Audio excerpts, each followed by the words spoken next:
जय हिंद दोस्तों। यूँ तो हमारे देश में राजनीति के नाम पर लोगों को बांटना कोई नई बात नहीं है। ये चीज़ बरसों से चली आ रही है, जो शायद अंग्रेज़ों के साथ शुरू हुई थी या उससे भी पहले, कि बस धर्म के नाम पे लोगों को बांट दीजिए, उसके बाद उनके ऊपर राज करना बहुत आसान हो जाएगा। क्योंकि जो लोग रहेंगे या जो प्रजा रहेगी वो आपस में धर्म के नाम पर लड़ती रहेगी और आप जैसा कहेंगे वैसा मानती रहेगी। क्योंकि शुरुआत भी तो आपने ही करी थी ना धर्म के नाम पे लड़वाने की, इसलिए आप ही उनके लीडर कहलाएंगे। तो ये कोई आज की बात नहीं है, ये बहुत पुरानी बात है। अभी इस समय बंगाल में जिस तरह से चुनाव चल रहे हैं, जिस तरह से वहाँ रैलियाँ हो रही हैं, उसमें एक के बाद एक कई सारी चीज़ें निकल कर सामने आ रही हैं। अभी कुछ समय पहले नरेंद्र मोदी जी ने इस बात को लेकर कहा था कि भाई जिस तरीके से ममता बनर्जी ने ये कहा है कि मुसलमानों साथ में आओ, वोट देकर हमें जिताओ, वैसा अगर हमने कहा होता तो शायद चुनाव आयोग ने हमारे ऊपर जांच के आदेश दे दिए होते, नोटिस दे दिया होता, रोक लगा दी होती प्रचार प्रसार करने से। अब यहाँ पे मोदी जी ने कोई कंप्लेंट नहीं करी थी, लेकिन कंप्लेंट कर बात करने के बहाने उन्होंने ये चीज़ ज़रूर कह दी थी कि भैया यहाँ पर ये चीज़ जो चल रही है ये गलत चल रही है और इस चीज़ को पूरी तरीके से रोका जाना चाहिए, जो कि उस समय नहीं चल रहा था। लेकिन बात वही होती है ना कि आप करो तो चमत्कार, हम करें तो हाहाकार। और उसी चीज़ को देखते हुए चुनाव आयोग ने इस बार देर से ही सही पर संज्ञान तो लिया है, और संज्ञान लेते हुए इन लोगों ने इस बार सीधे तौर पर एक्शन लेने का काम भी किया। और एक्शन लेने का काम किस तरीके से किया है कि भाई ममता बनर्जी को यहाँ पे नोटिस भेजा गया है और कहा गया है कि भाई 48 घंटे में आप हमें जवाब दीजिए इस चीज़ को लेकर कि ये जो चीज़ हुई है ये क्या हुई है। अब ऐसे में हम तो सर पकड़ के बैठे हैं या पैर पकड़ के बैठे हैं, क्योंकि दर्द तो दोनों ही जगह पर होना है। अब खबर कुछ इस तरह से है कि चुनाव आयोग ने आचार संहिता के उल्लंघन को लेकर पश्चिम बंगाल की मौजूदा मुख्यमंत्री और टीएमसी प्रमुख ममता बनर्जी को नोटिस जारी किया है। चुनाव आयोग ने ममता बनर्जी को अगले 48 घंटे में नोटिस का जवाब देने को कहा है। बता दें कि बीजेपी नेता और केंद्रीय मंत्री मुख्तार अब्बास नकवी की अगुवाई वाली बीजेपी प्रतिनिधिमंडल ने मंगलवार 6 तारीख को चुनाव आयोग से मुलाकात कर ममता बनर्जी की शिकायत करी थी। बीजेपी ने अपनी शिकायत में कहा था कि ममता बनर्जी के खिलाफ आरोप लगाया है कि उन्होंने चुनाव प्रचार के दौरान मुस्लिम वोटरों से एकजुट होकर अपना वोट टीएमसी को डालने की अपील की है। चुनाव आयोग ने नोटिस जारी करते हुए कहा कि ममता बनर्जी की टिप्पणी ने आदर्श आचार संहिता के प्रावधानों का उल्लंघन किया है। ममता बनर्जी ने टिप्पणी हुगली जिले के तारकेश्वर में की थी। अब पिछले कई समय से ममता बनर्जी भी आरोप लगाती आ रही हैं कि भाई चुनाव आयोग जो है वो बीजेपी के अंडर में काम करता है और वो किसी भी तरह के जो भी कोई आरोप लगाती हैं या जो भी कोई शिकायत करती हैं उसको लेकर किसी भी तरह की कोई भी त्वरित कार्रवाई नहीं की जा रही है। और यही चीज़ उनको लगातार परेशान भी कर रही है। क्यों? क्योंकि कई सारे ऐसे मामले हैं जिनके ऊपर वो चाहती हैं कि भाई बीजेपी के ऊपर कार्रवाई होनी चाहिए, लेकिन चुनाव आयोग जो है वो ऐसा बिल्कुल भी नहीं कर रहा है।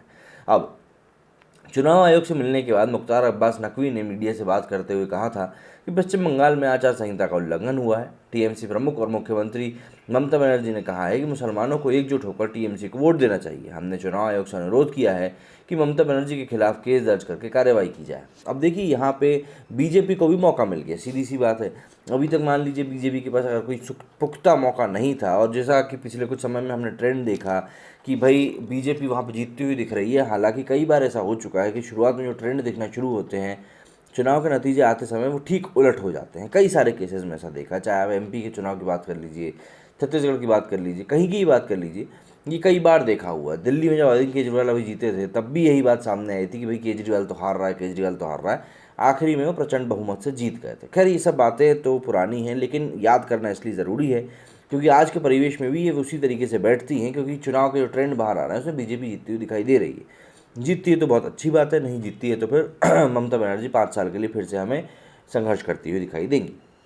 बहरहाल इन सभी चीज़ों के बीच में पीएम मोदी ने भी यहाँ ममता बनर्जी को लेकर निशाना साधा और उन्होंने बात कही। और कल दीदी और दीदी ट्रेंड भी कर रहा था, इसीलिए क्यों? क्योंकि लोगों को अब कुछ नई चीज़ तो मिल नहीं रही है करने के लिए कि भाई किसी और चीज़ के ऊपर आरोप प्रत्यारोप लगा दें या किसी दूसरी चीज़ को कर दें। तो जैसे ही ट्रेंड आना शुरू हुए कि भाई भाजपा जीत रही है, भाजपा को बहुमत मिल रहा है, तो लोगों ने ट्रेंड करना शुरू कर दिया कि भैया पीएम मोदी ने दीदी और दीदी कहा था और वो जो कहा था वो बहुत गलत उससे कहा था, गलत भावना से कहा था, गलत भावना से प्रेरित होकर कहा था। लोगों का दिमाग है, उसको कोई रोक नहीं सकता, वो कहीं तक भी जा सकता है, तो उसके लिए हम कुछ नहीं कर सकते। तो प्रधानमंत्री नरेंद्र मोदी ने पश्चिम बंगाल की मुख्यमंत्री ममता बनर्जी पर करारा हमला बोला और दावा किया कि वोटों का बिखराव ना हो, इसके लिए मुसलमानों से एकजुट हो जाने की उनकी अपील स्पष्ट कहती है कि तृणमूल कांग्रेस विधानसभा चुनाव की जंग हार रही है। प्रधानमंत्री ने राज्य में 2 चुनावी रैलियों को संबोधित करते हुए दावा किया कि यदि उन्होंने इसी प्रकार सभी हिंदुओं को एकजुट हो जाने के और भाजपा को मत देने की अपील की होती तो उन्हें निर्वाचन आयोग के 8-10 नोटिस मिल गए होते और देश भर के अखबारों में उनके खिलाफ सांप्रदायिक छप जाते। मतलब कि भाई ये देखिए मोदी जी ऐसा कर रहे हैं वैसा कर रहे हैं। वैसे भी लोग तैयार बैठे रहते हैं इस तरह की चीज़ें करने के लिए। अब चुनाव आयोग के नोटिस के मुताबिक ममता बनर्जी ने कहा था कि मैं अपने अल्पसंख्यक भाइयों और बहनों से हाथ जोड़कर निवेदन करती हूं कि शैतान व्यक्ति जिसने बीजेपी से पैसा लिया था उसको सुनने के बाद अल्पसंख्यक मतों को विभाजित ना करें। वो भाजपा के प्रेषकों में से एक है जो भाजपा का साथी है। अल्पसंख्यक वोटों को विभाजित करने के लिए सीपीएम और बीआईपी के लोग बीजेपी द्वारा दिए गए पैसों के साथ घूम रहे हैं। अब इस बात में कितनी सच्चाई है कितनी नहीं है ये तो बात की बात है, लेकिन एक बात यहाँ पर जो समझने वाली है वो ये कि आखिर किस कदर तक राजनीति आपको हिला सकती है कि आपको ऐसी सोच रखने में मजबूर होना पड़ जाए कि भैया एक पार्टी कई और दूसरी पार्टियों को सिर्फ इसीलिए पैसा खिला रही है कि वो आपका वोट बैंक काट सके। हालांकि राजनीति है, यहाँ पे भी हर एक चीज़ संभव है, ऐसा किसी भी चीज़ को आप दरकिनार नहीं कर सकते कि भैया ये चीज़ जो है नहीं होगी। है राजनीति इतनी बेकार चीज़ है कि यहाँ पे आप उम्मीद ही नहीं कर सकते कौन सी चीज़ होगी कौन सी चीज़ नहीं होगी। कई सारी चीज़ें हैं जिनको लेकर ये बातें कही जा सकती हैं और कई सारे हमारे पास पिछले समय के एग्जाम्पल्स भी रखे हुए हैं जिनमें ऐसी चीज़ें हुई हैं जब नेताओं ने राजनीतिक पार्टियों ने पैसे के दम पर इस हद तक चले गए कि भाई सामने वाले के बिल्कुल निस्तो नाबूद कर देना है, बिल्कुल मिटा देना है। लेकिन यहाँ पे अब भाजपा और टीएमसी में जो जंग चल रही है बंगाल में वो वाकई में खासी दिलचस्प हो चली है। चुनाव के नतीजे का समय जैसे जैसे नज़दीक आ रहा है, मई में इनके नतीजे भी आ जाएंगे, तब तक हमें पता चल ही जाएगा कि भाई बंगाल में आखिर किसकी सरकार इस बार बनने वाली है। लेकिन जो ट्रेंड दिख रहा है वो बीजेपी की तरफ दिख रहा है, लेकिन जो बातें निकल कर सामने आ रही हैं, जिस तरह से बंगाल के लोग बोल रहे हैं कि वो एक बार फिर से ममता बनर्जी को ही मौका देने के मूड में। अब देखना ये होगा कि ममता बनर्जी अगर जीतती हैं तो वो किस तरीके से उन्होंने जो आवेश में आकर बिल्कुल तैश में उन्होंने जो वादे कर दिए हैं लोगों से कि मैं ये कर दूंगी, मैं वो कर दूंगी, वैसा होगा वैसा होगा, वो सभी वो पूरे कर पाती हैं या नहीं कर पाती। अलबत्ता कई सारी चीज़ें ऐसी भी हैं जो कि भाजपा ने भी कह दी हैं, लेकिन भाजपा के पास करने का मौका इसलिए होगा क्योंकि भाजपा अगर सत्ता में आती है तो भाई वो तो अपनी जगह अपने पैर बिछाने के लिए ही वहाँ पे जाएगी, तो उसको तो वहाँ काम करना ही है। दूसरी चीज़ सेंट्रल गवर्नमेंट में क्योंकि भाजपा की ही सरकार है तो इसीलिए बंगाल को काफ़ी ज़्यादा एड मिलेगा, सेंट्रल गवर्नमेंट की तरफ से सपोर्ट मिलेगा कि भाई वो सही तरीके से वहाँ पे काम कर सके और अपनी छवि वहाँ पे सुधार सके। क्योंकि भाजपा ने और भी जितने गैर शासित भाजपा राज्य हैं जहाँ जहाँ भाजपा बाद में जीती है उन सभी जगहों पर भाजपा ने ये किया है। अब इसी चीज़ के बहाने फ़ायदा ये हो रहा है कि भाई कैसे ही हो लोगों को तो वहाँ पे विकास का काम देखने के लिए मिल रहा है।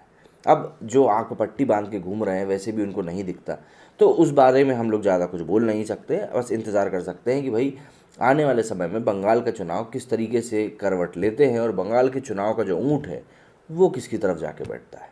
उम्मीद करता हूँ जो बात मैं आप लोगों को इस वीडियो के माध्यम से समझाना चाहता था आप लोग समझ गए होंगे। मेरे इस वीडियो फिलहाल इतना ही, अगले वीडियो के साथ आपके सामने जल्दी ही आऊँगा। जय हिंद, जय भारत।